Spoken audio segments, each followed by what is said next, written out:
on cherche le ou les points critiques de f sous la contrainte C définie par la relation x plus y égale 2. Si on note ainsi la fonction g, la contrainte C est une ligne de niveau de la fonction g. Alors, avant de se lancer dans les calculs, juste voyons voir graphiquement à quoi ça ressemble tout ça.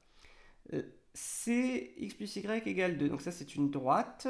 Pour y égale 0, x vaut 2, donc elle passe par ce point-là. Et pour x vaut 0, y vaut 2, donc elle passe par ce point-là. Donc la contrainte c'est cette droite-là.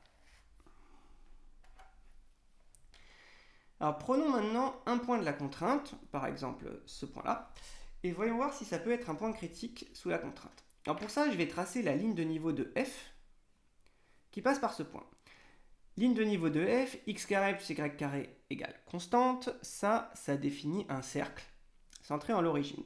Donc la ligne de niveau de f qui passe par là, c'est le cercle centré en l'origine qui passe par là. Alors je vais dessiner juste un arc de cercle pour pas trop surcharger la figure.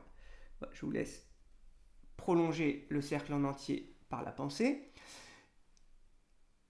Pour maintenant qu'on soit en présence d'un point critique sous la contrainte, il faut que le gradient de f et le gradient de g soient alignés. Mais on sait que le gradient de f, il est orthogonal à sa ligne de niveau. Autrement dit, il a cette direction-là. Et le gradient de g, il est aussi orthogonal à sa ligne de niveau. Donc il a cette direction-là.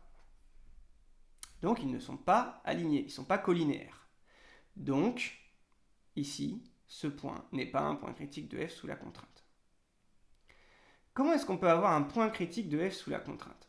Il faudrait que les gradients soient collinéaires, et comme les gradients sont orthogonaux aux lignes de niveau, il faudrait en quelque sorte que les lignes de niveau soient tangentes.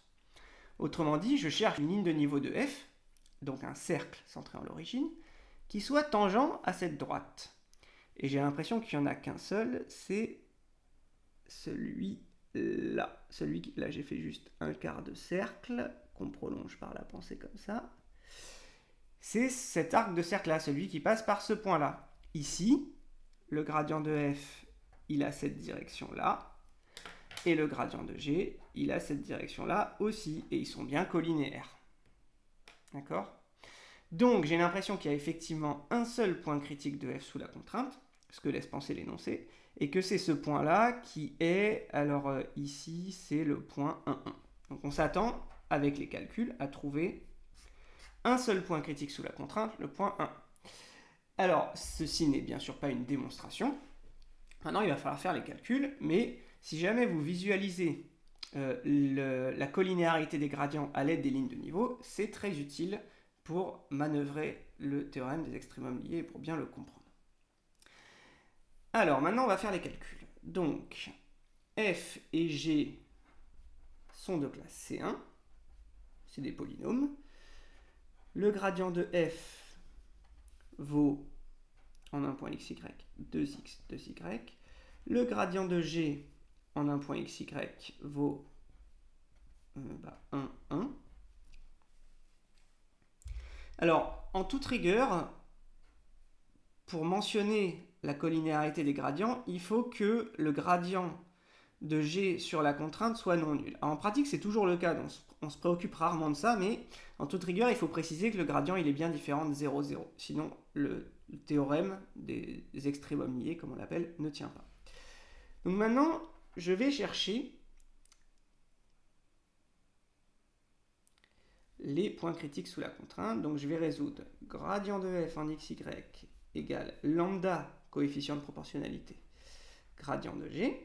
Donc là j'ai trois inconnus, x, y et lambda. Et j'ajoute que x, y doit être sur la contrainte. Alors, gradient de f égale lambda gradient de g, ça me donne 2x égale lambda fois 1, 2y égale lambda fois 1, et x plus y est égal à 2. Bon, bah là, ça va se résoudre vraiment très vite, puisque ça veut dire que x vaut lambda sur 2, que y vaut lambda sur 2, et donc x plus y vaut lambda. Et finalement, je trouve x égale 2 sur 2, ça fait 1, y égale 2 sur 2, ça fait 1, et lambda égale 2. Donc j'ai bien un seul point critique sous la contrainte, le point xy égale 1, 1, comme l'analyse visuelle avait prédit. Le barème là-dessus, donc un point pour calculer les gradients de f et de g, c'est assez facile, un point pour la démarche, c'est-à-dire se lancer dans ce système-là, et un point pour le résoudre, parce qu'ici la résolution est très rapide.